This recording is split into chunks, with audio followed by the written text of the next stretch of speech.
For centuries, Earth had been silent.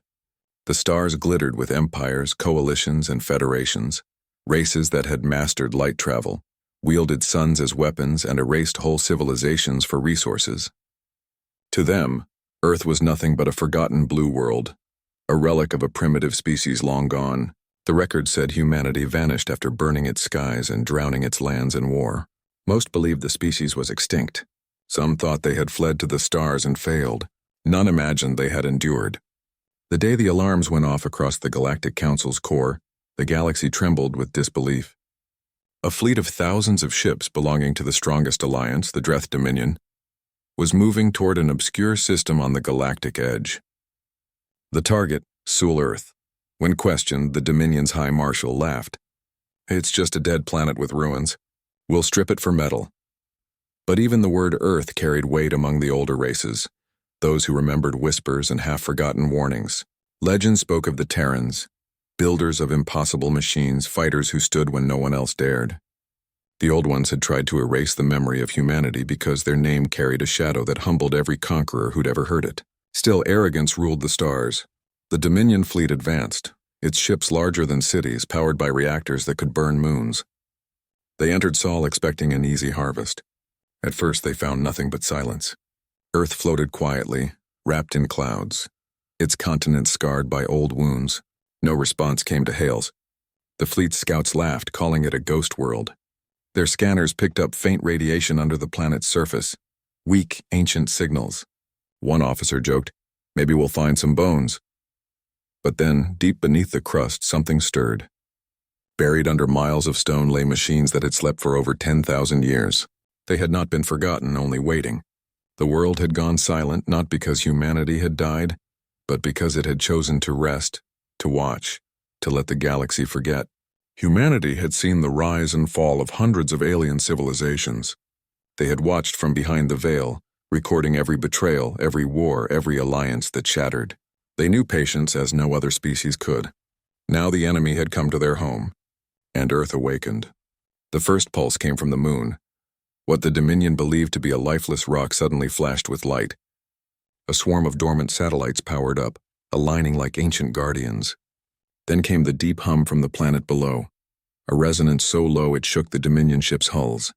On Earth's surface, old machines broke through stone and soil. The sky filled with streaks of rising light, launches from hidden silos buried centuries deep. The Dominion commanders shouted in confusion as their sensors filled with unknown signatures. "Impossible," one of them said. No power source could hide that long. But it was true. Humanity had buried its heart in the planet itself. Every mountain range hid arrays, every ocean floor shielded reactors, and every fragment of the old human network connected in an instant.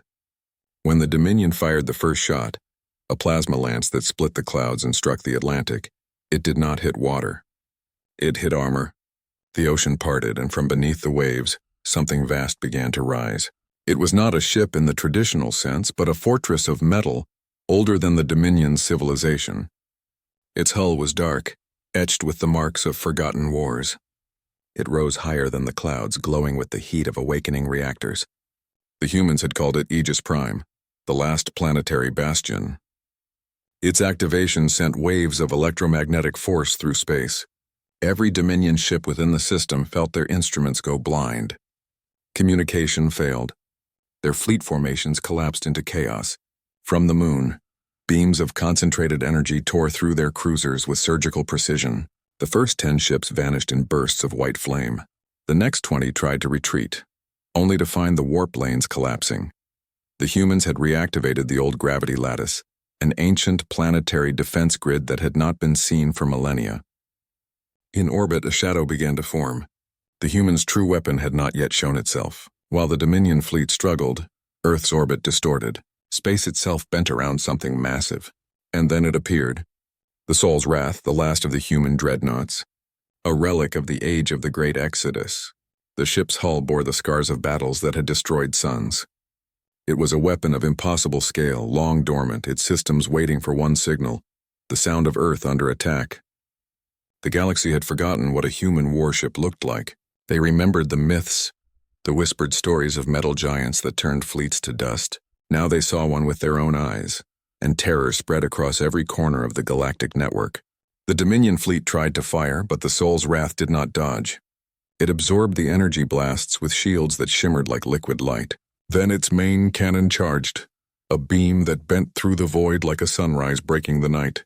When it fired, half the Dominion fleet vanished. Every remaining ship tried to flee, but humanity had not forgotten how to hunt.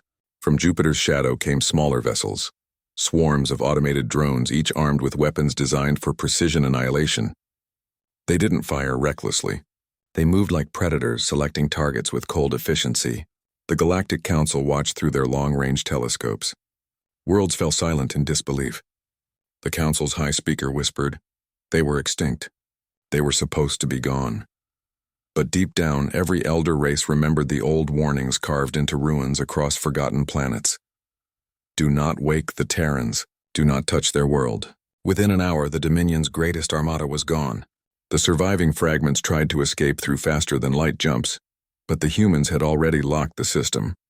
Gravity wells dragged them back, forcing them into the planet's orbit, where Aegis Prime's defense grid erased them one by one. Then came the message. It was transmitted not only to the Dominion, but to every corner of the galaxy.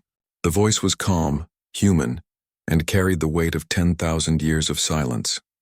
You came to our home. You called us extinct. You thought we would not answer.